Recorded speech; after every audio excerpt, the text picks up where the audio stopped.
Well, Nigeria's economy is set to slow in the third quarter of 2025, with GDP growth projected at 3.9%, down from 4.23% in Q2. This is according to Bismarck Ruwane, CEO of Financial Derivatives Company. He attributed the deceleration to lagged effects of monetary easing, oil price swings, and shifting capital flows. Ruwane noted that inflation has moderated, supported by a stable naira and petrol prices, but warned that risks remain. While government revenues are rising and investor confidence has improved, he cautioned that fiscal sustainability is still under strain, with mounting debt and fragile oil earnings posing major macroeconomic challenges. To unpack this, I am joined by Samuel Oyekanmi, Lead Research and Insights Norrenberger. Thank you so much for joining me today. Thanks for having me. Good morning. All right, good morning. Well, do you also see a moderation in the third quarter growth rate, and why? So from my end, right, I don't think so. I don't think there's going to be a moderation, because going by history, right, historically, Q3 growth figures have always been higher than Q2, right, except for recession years like 2016 or 2021 and 2022, where we were coming back from the whole COVID-19. But away from those 3 years, in the last 10 to 11 years, Q3 numbers have always outpaced Q2 numbers, and that's a function of seasonality, right? Expectation is that economic activities are higher compared to the second half of the year, and as the year goes towards the end of the year, the chances of business activities booms better. And that's on the back of that. I believe that I don't think we'll be seeing any change in that trend. And then going away beyond what we are even seeing right on ground, looking at PMI numbers, which are more hands-on compared in what we've seen in the last 2 months, that's in the month of July and August, shows some relatively stable around 52 index points, and that's exactly the same thing that we saw in the last quarter, as in Q2. And then again, you look at the Q2 figures that was released. Don't forget that the rebasing has pretty much reshaped how the subsectors in terms of the economic component look like, and that's why we're able to record that much growth in 4.2% in Q2 2025. And what we also see from that numbers is that the levers that drove that much growth in Q2 still remain, because if you look at some of those sectors that were major drivers in terms of relative growth, the likes of financial institution, things like rail transportation, when you compare them, that's Q3 2025 and Q3 2024, they still look like they have quite a number of upsides, considering that the policies are still in place to drive those growth. Financial services, for example, half of the growth that we've seen in the equities market was achieved in Q3 2025. Still tells you that we'll still see some relatively good growth in those areas. So on the back of that, I don't think that there will be as much slow to the point of 3.9 coming from 4.2. If there's going to be anything different, it's going to be around the same region, owing to the fact that we have been dealing with contractionary policies for the longest time. So we might probably see growth around the region of 4.1 to 4.3%. But I don't think we might be falling off that 4% mark that we achieved in Q2. Right. I like what you said about, exiting that contractionary policy period. I mean, I saw a part of that report by the FDC boss, and he was saying that the moderation could be a result of shifting capital flows. And many of the analysts I spoke to about the impact of cutting the rates at the last MPC meeting said it would have a muted effect on capital flight, saying that the Fed has also cut rates and the dollar hasn't been, its strongest at the moment. What do you think about that? Do you see any impact coming from there?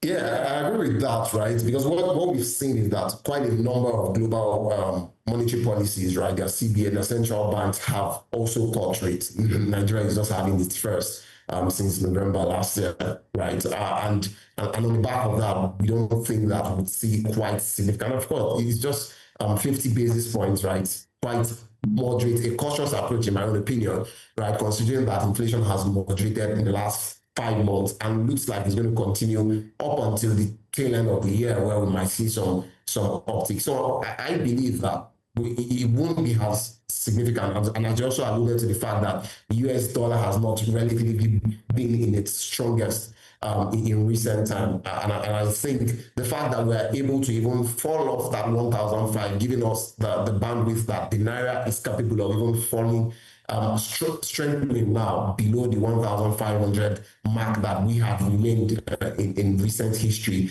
shows that, well, things looks good going forward. External reserves hit $42 billion at some point in the week. So there's quite a number of buffers that is able to help shape up the exchange rate environment to the extent that the CBN might not be too worried about the impact of FX volatility on inflation, which might also maybe drive their decisions in terms of monetary policy going forward.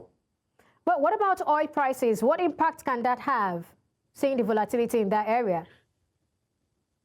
Yeah, of course, there's been quite huge volatility in terms of the crude oil market, but there seems to be some relative stability, right?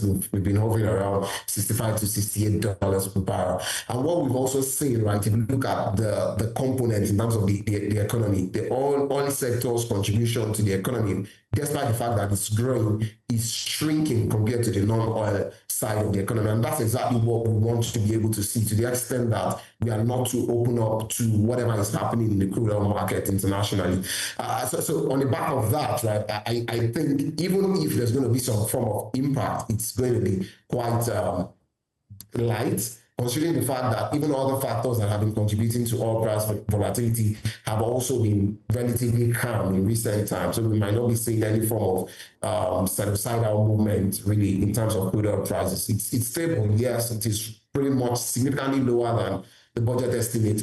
The impact is going to affect fiscal, but in terms of the macros, economic activities, I don't think that is going to have so much impact. Oil refining has been growing significantly, of course, on the back of Dangote's refinery really coming into full operation. And of course, reports that we have some other modular refineries also coming up in terms of operation. That is also going to drive some level of activities in the industrial sector. But oil sector, it's not so it's not as significant anymore as we used to have that let's say 2, 3, 4, 5 years ago. All right, so what about any impact on forex earnings? Foreign exchange earnings, right? We've seen foreign trade looking good in recent times. We've also seen capital importation numbers looking good. I think one part that we might fear is the area of foreign portfolio investment, especially for things around automobiles and money market instruments, where you have a lot of those inflows coming in from, of course, hot money. But what you've also seen is that the liberation of the exchange rate has given room for easy entry and easy exit of those money. So even in recent times where we said there's been improved FPIs, there's also been good improved outflows too, and that has not had any significant impact on the exchange rate. So I think we might, in the short to medium term, we still have some level of coverage around that region. And at $42 billion for the external reserves, still seems like some level of buffers to be able to meet up with import duty, at least for some months, without any form of fear or scare in terms of the FX market. So I think in the short to medium term, we're still covered. How sustainable that is might now be the relative fear. Because again, the market would anticipate that even if inflation continues to moderate into November, the next call from the CBN will still be another rate cut, and that might be sharper depending on where inflation numbers find themselves by the time we get to November. Then we can start talking about how that might impact foreign inflows, especially on the side of FPIs. But if we are also moving in tandem with what happened in other economies, the US Feds also have another cut, then Well, that's quite interesting. I like what you pointed out about the fact that we're not just having these inflows, we're also having, significant outflows, and that has not affected or impacted anything.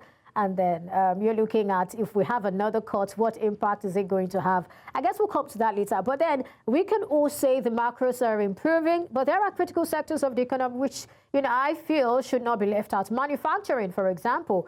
Whether you also want to look at things like security, employment, and even energy availability and accessibility, which has been, the complaint, especially from manufacturers. They say over 40% of their costs go into energy, and even at that, it's still not good enough. Are these things I just mentioned improving? Are they getting better? Well, so these are indices that shows about the quality of life and the quality of business that people are able to do in Nigeria. And security remains a major gain. I would not be able to say that is better because there's still quite a number of insecurity scares across the economy, which has significantly impacted business operations in some areas of the country. And then alongside even impacting food security in other food producing regions of the economy. So of course that remains an issue. As much as business activities are beginning to improve, we cannot fully, with all confidence, say that has also translated to improve employment because, of course, the statistics in Nigeria is quite lagging. The last we had was about 4.3%. But before then, before it was reclassified, it was about 33%, which still gives you an indication that there's still quite a huge number of Nigerians who are unemployed or underemployed. I think another question will look at the sector component. Agricultural sector, which should a huge part of Nigerians, of employed Nigerians, is not really growing at the level that you would, of course, expect that a sector that accounts for about 20% of the economy to grow. It still grows typically rate of 1 to 2%. It was just slightly lower than 3%, the growth that we saw in Q2. And that growth is like the highest we've seen in recent times. So there needs to be a lot. There's a lot that needs to be done in order to ensure that this growth that we are seeing in those levering sectors like the financial, rail transportation, telecommunications are spread across. All right, Mr. Oyekanmi, can be holistic. I'm afraid I have to cut in here. I will need to go on a very short breather, and when we come back, we'll continue the conversation. Thank you, and stay with us.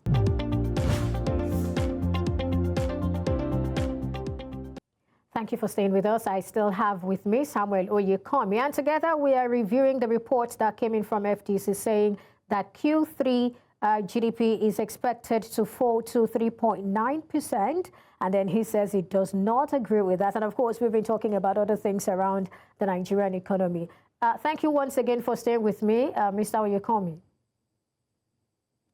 Yeah, thanks. All right, if you could just go ahead and, continue from where we stopped before we went on that timeout. We were talking about, balancing these things and looking at how employment, agriculture, and some other sectors can actually be made to do better for Nigerians. Yeah, thanks. I'll say that for a sector like agriculture that accounts for almost 70% of the economy and is expected to house as much a huge part of employed labor in Nigeria is growing at a typical rate of less than 3% compared to other sectors where they don't employ as much in the economy, but of course they're growing at very fast rates. There's a need to ensure that this growth moves across the curve rather than being centralized in just some sectors. And of course, the government really have a lot to do. And beyond even agriculture, we now start looking at the industrial sector. At least for the first time in a long time, we saw significant growth in the industrial sector in Q2 2025. But when you look at the sub-sectors in the industrial sector, there's still a number of things that needs to be done, right? Look at cement industry, the conversion from raw material into the entire point of the value chain, things around warehousing, things around trade, even the African Free Continental Trade Agreement. How much have we been able to utilize it? We are still growing at very, very marginal rates. Last time we grew around 1.3% in Q2. So the government have their work cut out for them. And it's a function of how well the economy is positioned to ensure that even Nigerians, local investors, have the confidence to start putting their money into driving economic activities, which in the long run drives growth for the economy. And it's also good because it's a win-win. The government also earns tax from these improved activities in the economy. So, of course, I agree with number of indices that are not looking quite good despite the fact that macro looks okay, but then employment, we don't have numbers to be able to quantify that. There's still quite a number of sectors that are still suffering. Insecurity remains a major issue. Food insecurity is also another issue that the government will really need to continue to look out for. All right, thank you. I want us to wrap up on this. I mean, what are your thoughts on Nigeria's fiscal sustainability? I mean, on the one hand, we see improvement in revenues, but that doesn't seem to be enough to sort of net off the growing debt, which according to the DMO reached 49 trillion naira in first quarter 2025. What are your thoughts? Are you concerned, or you feel we're doing great and we'll be able to overcome?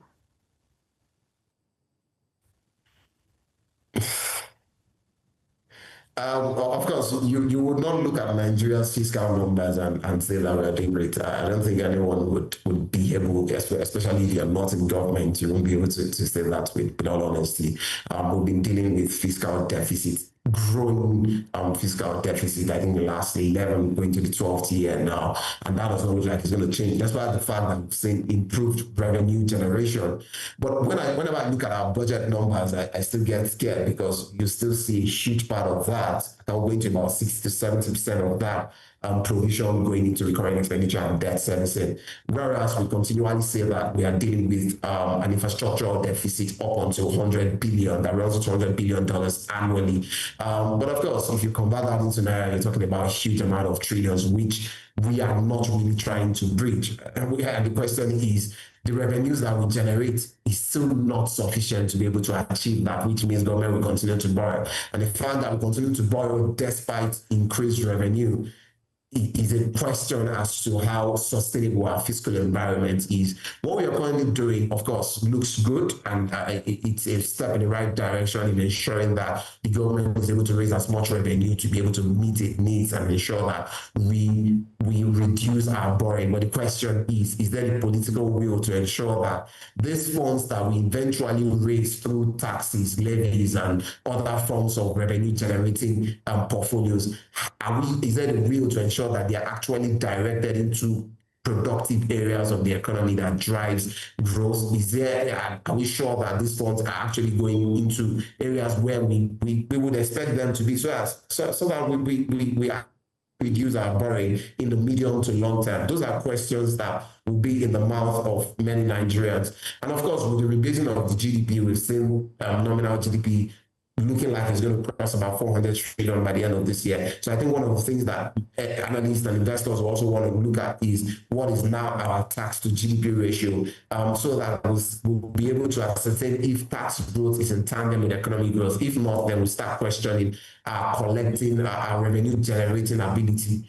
If for anything, the tax law that was signed earlier in the year and to be implemented by next year, we hope that that could also help to drive some level of sustainability, right, in terms of, and even efficiency in terms of collection. If that's brought into being and then the political will is in there, we might probably see things shaping up better in terms of the fiscal environment. But without that will, right, to be able to implement from end to end, from the beginning to the end, the question is, there's really a big question mark in there. Thank you so much, Samuel Oyekanmi, Lead Research and Insight Norrenberger, for sharing your thoughts with us on this.